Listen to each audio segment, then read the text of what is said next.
Hello, all. How you doing? This is my first podcast. I want to welcome you now to Richie's Rant. So, what is this about? Well, be honest with you, at a bit of a crossroads in my life where I was in retail for a good 38 years. The last 4 years, I've been doing life and health insurance.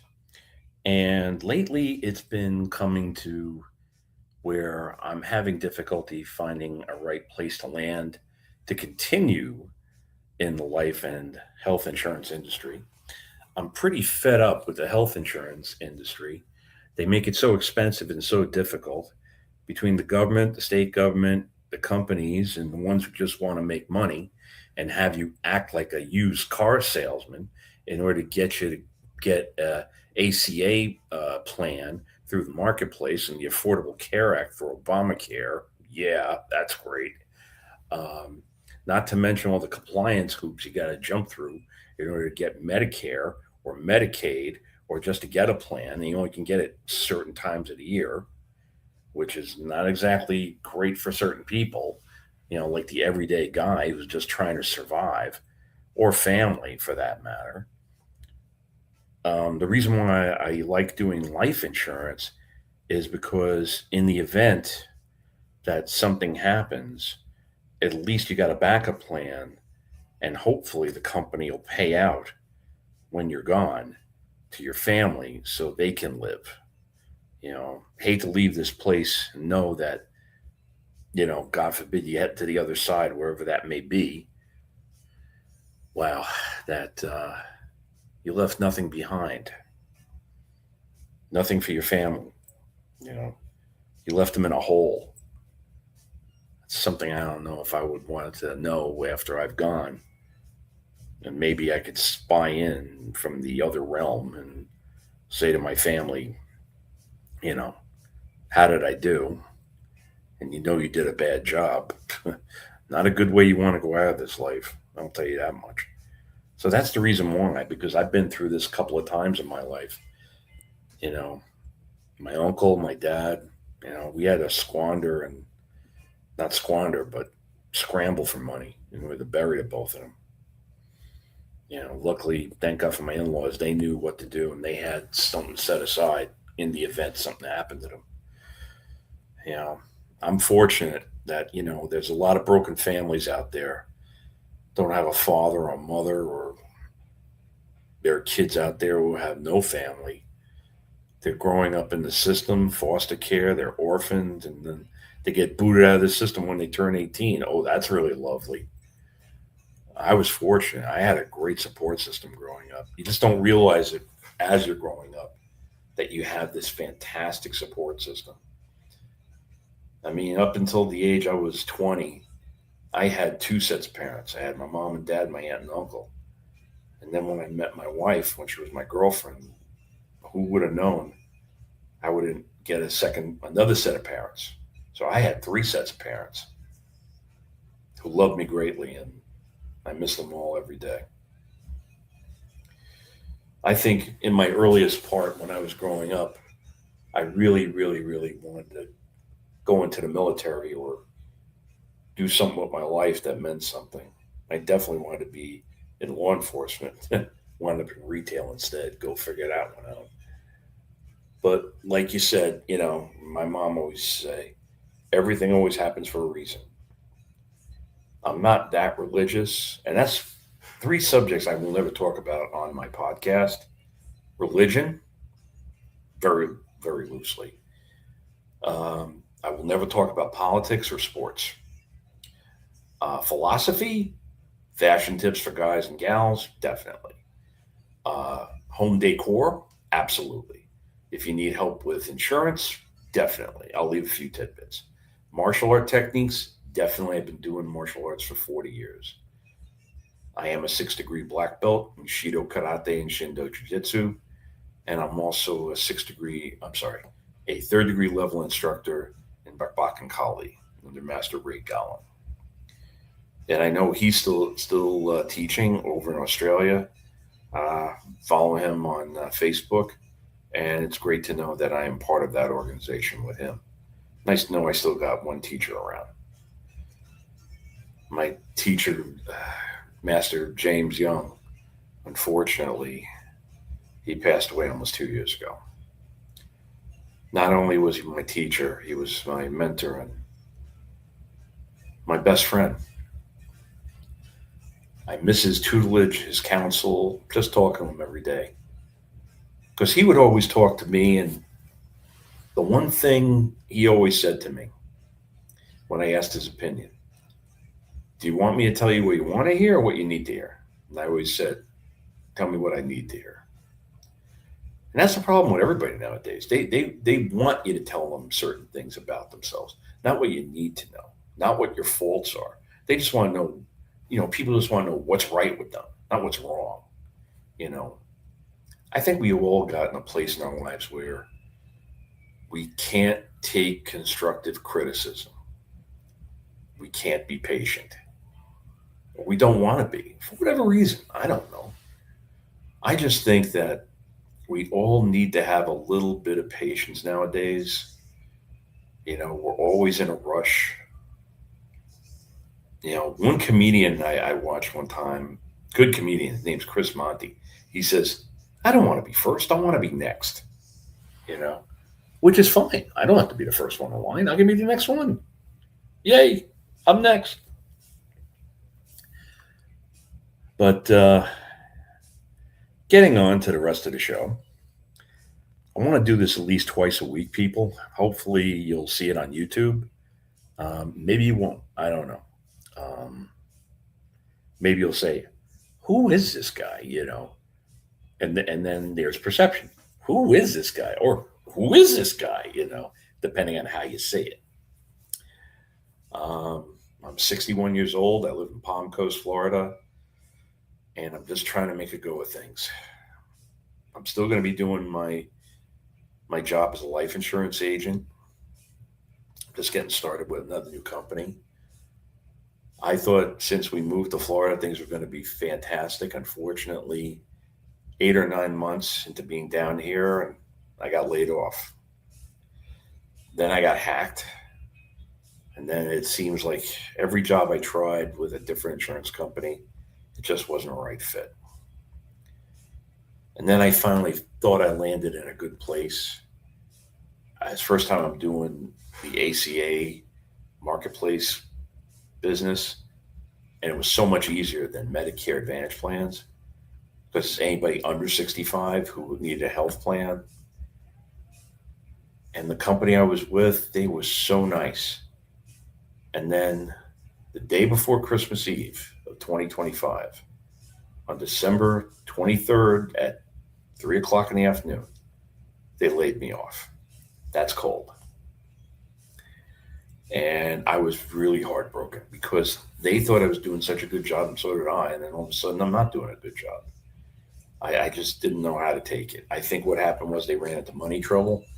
They got somebody else to bail them out, and they were changing their whole business model, and that's what happened. So then here we are again on the unemployment line, trying to find work, and got with another company. And unfortunately, I couldn't get my licenses released quick enough. They let me go.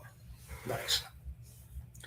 Then I get with another company, a business I've never done before, and I figured I could do good in this, but here it is 3 weeks in it, and I'm not making a dime.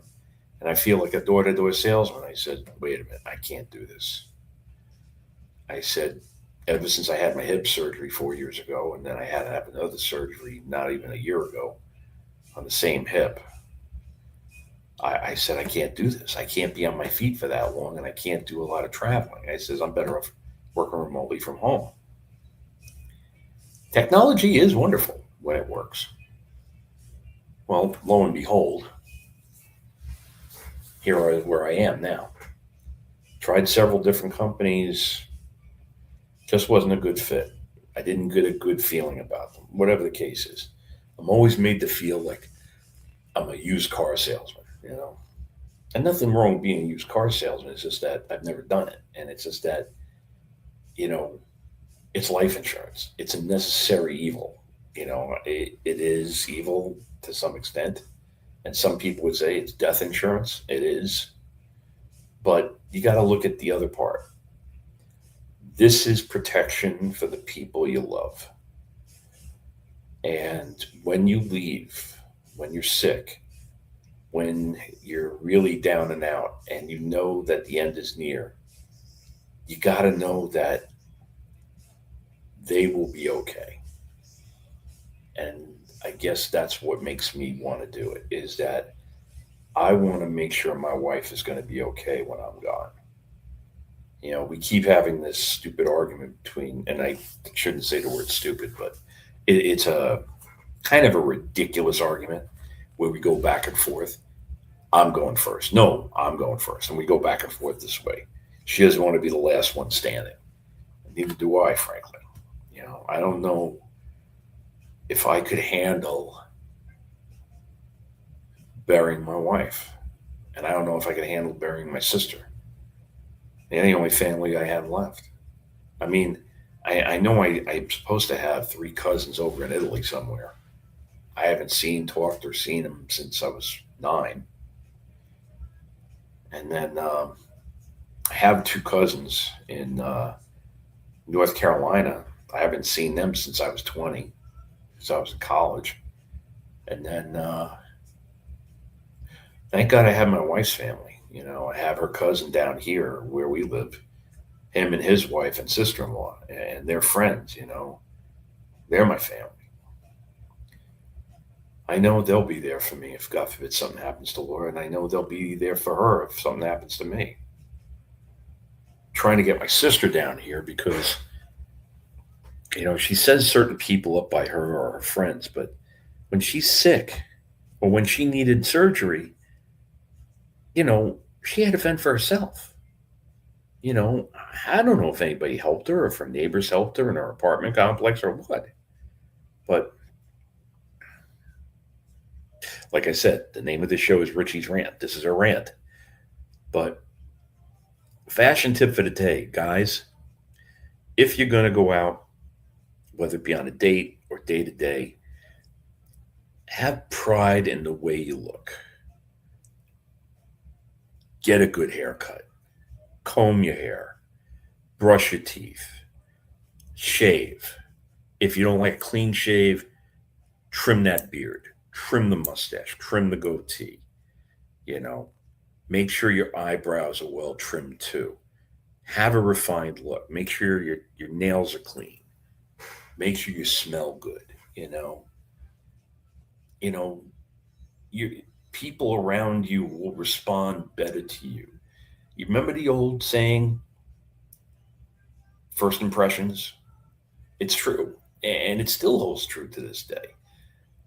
When you go to church, I mean, really, I know I'm in Florida, but to go to church in flip flops, a t shirt, and shorts, come on. You know, I know it's hard during the summer months, but I at least wear a nice pair of pants, a nice golf shirt, and I put a sport coat on. And if I can't get my shoes on, I put a pair of clean, nice sneakers that I keep aside just for going out, you know, when I'm out with my wife. Like I have a plain pair of white tennis shoes, plain white. Um, and I wear them when I go to church or when I go out to dinner with my wife. It's perfect, you know? That's my meaning. Okay. And ladies, I know the in thing is always having the athletic wear nowadays and having your hair up. You want to be comfortable. But what happened to those days like back in the 50s and the 60s when a woman put on a beautiful dress? Or today, you could put on a nice pair of pants, a nice top, having your hair and your makeup done, taking the time to look good for that person who loves and values you. You know, put the effort in and you'll get the effort back. You know, my dad was way ahead of his time. Let's put it this way. And guys, if you're at the point where you're that young and your dad has to have the talk, or if guys, you're my age, where you remember when your dad had the talk, my dad was way ahead of his time. He got to travel the world. And we're talking, my dad was a teenager, right before World War II started. you know, and because he lived in Italy and it was under Mussolini, fascism, they were going to draft him into the army. His father, who, my grandfather, was a regular army man during World War One. He didn't want to see my dad go into the army, so he told him, go on the ship. So my dad worked for the Italian Merchant Marines, and he was always well fed and well cared for. And that's how he was able to travel the world. So he talked to me when he gave me the talk with my uncle: respect the girl you're with and stay out of trouble. You know what that means. And he also said, I don't care who the girl is that you bring home. I don't care about her race. I don't care about her religion. I just want her to love you for you and respect me and your mother. That's all. When my dad said that to me, it was like a big sigh of relief, you know, and it wasn't a very international, multicultural neighborhood, in the early 80s when I was in high school. And there was one girl I dated, and she was so nice, my first real date. And she came from a multicultural family, and I liked her. I really did. But, it didn't click. We had a great time. We went home, I kissed her goodnight, and that was it. But we stayed friends. Then when I got to college, I dated the rainbow. And unfortunately, after one, maybe two dates, it was like they could only think of me as a brother. And I'm like, really? If I had a nickel for every time that was told to me back then, I could have retired by now. Oh, and here's another thing. I did have this steady girlfriend in high school. We were going steady for about 4 or 5 months. And I really did like her. And I know she loved me. And I made a big mistake. And I said about taking her to the prom. And I didn't take her to the prom. We broke up a few days after Valentine's Day. And I felt really bad. But I just felt she was smothering me. And I was like, I'm only 18. I'm not ready to get married or get serious. I says, I just wasn't ready. And I felt guilty. And then a lot of the other girls who I would love to have taken to the prom already had dates. And they said, Rich, I thought you had a girlfriend. I said, we broke up. And I asked out about 25 girls before I finally got a yes. And this one girl, Judy, who I knew was a good friend, went with me as friends. So when the other guys were with their dates that Saturday or that weekend after the prom was Friday night, I was at my uncle's gas station. And I was working and making money. I was cleaning the pumps. I was sweeping the island. And he, back then, it was 1983. You know, I was gassing cars. I was changing tires and doing tune-ups and oil changes, and that was my day. I made money that weekend, but that's about it. But I still had fun. But anyway, that's my rant for so much. Now, I given some fashion tips, some life tips, some insurance tips. Let's put it this way. If you're young enough and you can get a whole life policy, if you can get what is called an indexed universal life policy, if you're healthy, you're young, and you're in your 20s, the price will stay the same for you for the life of the policy until like you're 80 years old.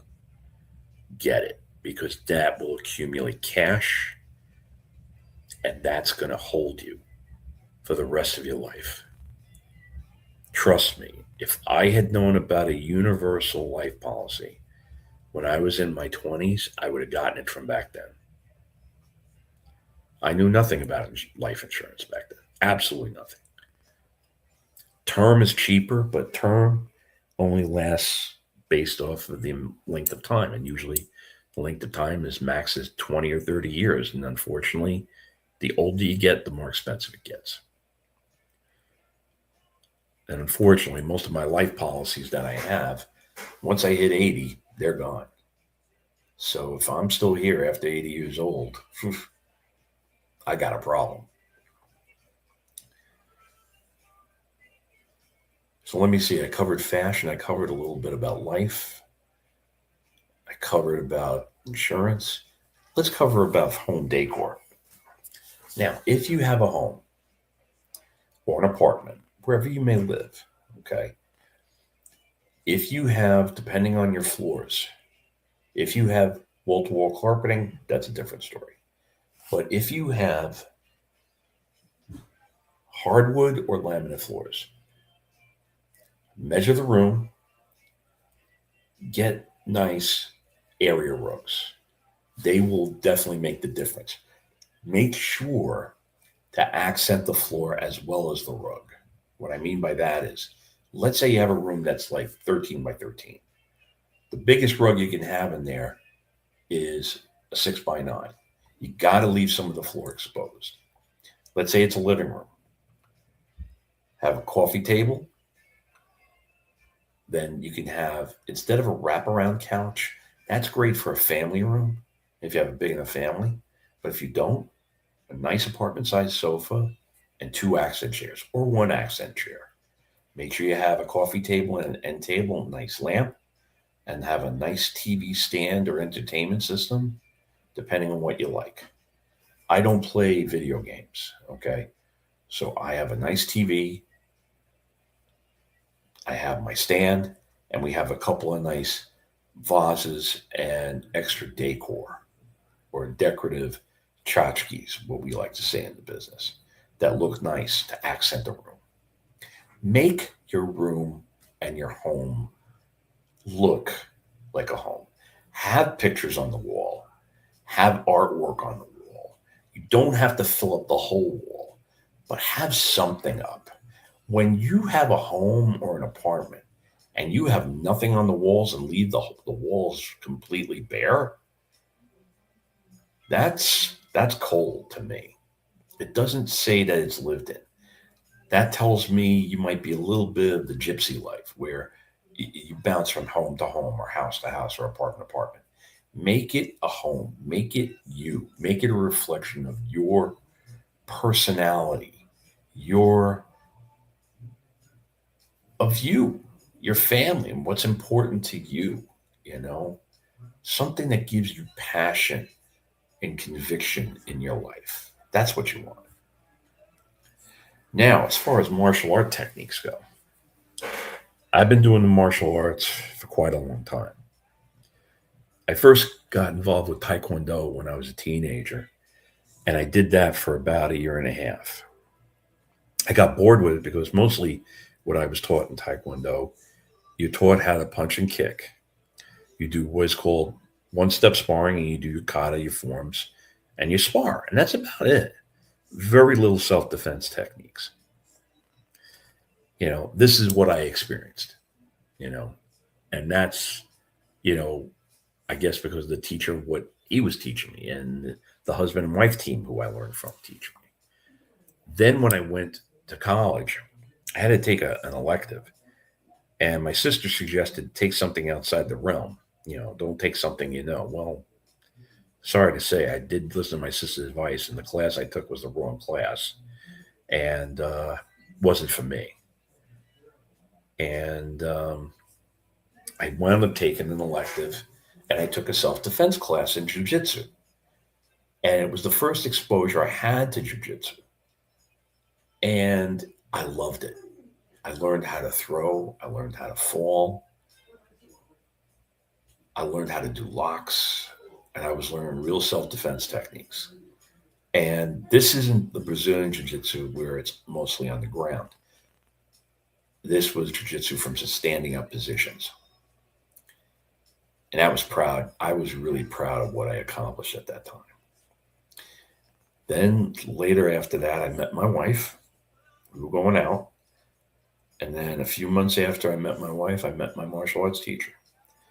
Then I really learned about what the martial arts is all about.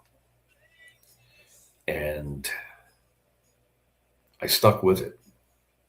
A couple of times I did make a mistake, big mistakes. I remember in 1992, I think I had just achieved my black belt, and I was going to lead it. And I'm glad I didn't. Then in 1996, I was a second degree black belt. I had my second for about 2 years. And I had an accident. And I never really told anybody about it. And I was going to quit. And I was gone for maybe about a week. And my friends came to me, two of the closest guys I had at the time, Frank and Arthur. And they came to my house to talk to me. And they asked me to come back. So I asked to come back. I spoke to my teacher, and he said, "You better not do this again." And I never did. But I had to earn the respect back of all the rest of the class. Even though I was one of the instructors and I was teaching, I had to earn their respect, and I did. I did. Took a long time. And then two instructors who I was with, Bobby and Ira, good men, good teachers, good friends, and I miss them. Unfortunately, they were trying to find a place where we can expand because we used to sublet from a dance school, and they wanted to do something more. They saw these other martial arts that they knew how they were making money and everything, and promoting their schools, but this because they had kids classes. We really didn't have a kids class. It was just adults, and they were putting so much money up each one of them. But my teacher, unfortunately, and he's the head man. He didn't have it. He had three young kids. He was trying to save up money for their college education. His wife didn't work because she was not well. So you're talking about one salary, you know, amongst a family of five. That's hard. You know, so they left him, and when he decided to keep school going, he relied on me, and I tried to do the best I could, and we did all right. Day came when he closed it. We had, counting myself, five students left. Can't run a school with just five people. Missed those days. But then we were teaching. We didn't charge anything. We were teaching in my basement or my backyard or my teacher's basement or his backyard once a week. We had a good crew, about 4 or 5 guys who really wanted to learn. And then finally we had to say, guys, we can't do this anymore. We did it for 10 years. We did it for 10 years. My teacher had the school for almost 30 years. And the last 8 or 9 years, it was sad. It was just me and him, either on a Tuesday or Friday. And we would work out and then grab something to eat. And we talk. But getting to the real hardcore martial arts, there's always somebody who trains in something nowadays. You can't or won't find anybody who doesn't have some knowledge.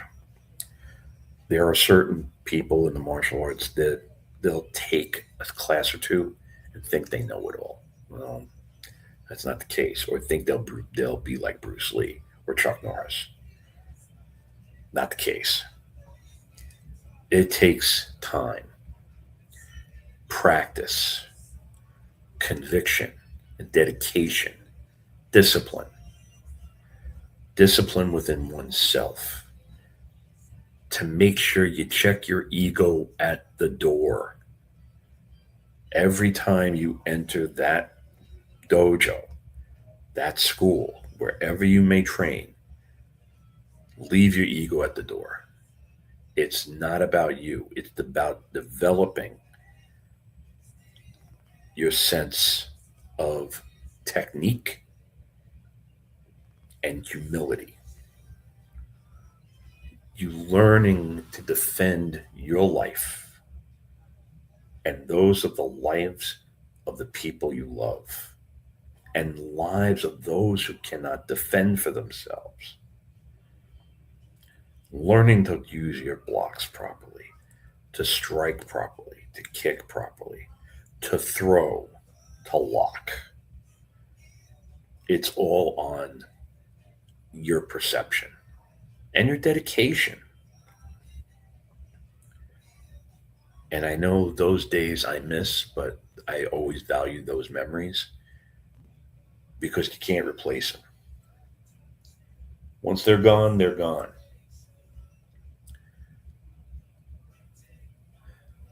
Well, people, it's half past the hour. It's almost 4 p.m. We've been 31 minutes into the show. I think I was going to try to do 1 hour, but I think Richie's Rant is good for at least a 30-minute podcast just to give some information. I've touched on each subject that I know that I'm proficient in. I want to thank you for your time, and I hope you enjoy this show, whoever may listen to it. Hope somebody does. But I consider myself an investigative consultant and consulting only in the areas I have knowledge in. If I don't have knowledge in it, I won't give my opinion on it. Can't talk to something you don't know about. Do you have an opinion on it? Yes. But will I give it? No. I'll keep that to myself. I don't want to get myself in trouble. Well, I want to thank you all for tuning in, and I hope you gained some bit of knowledge from this rant. Hope to see you next week, same time, same channel, on Richie's Rant, here on YouTube. Good night, God bless, and Godspeed.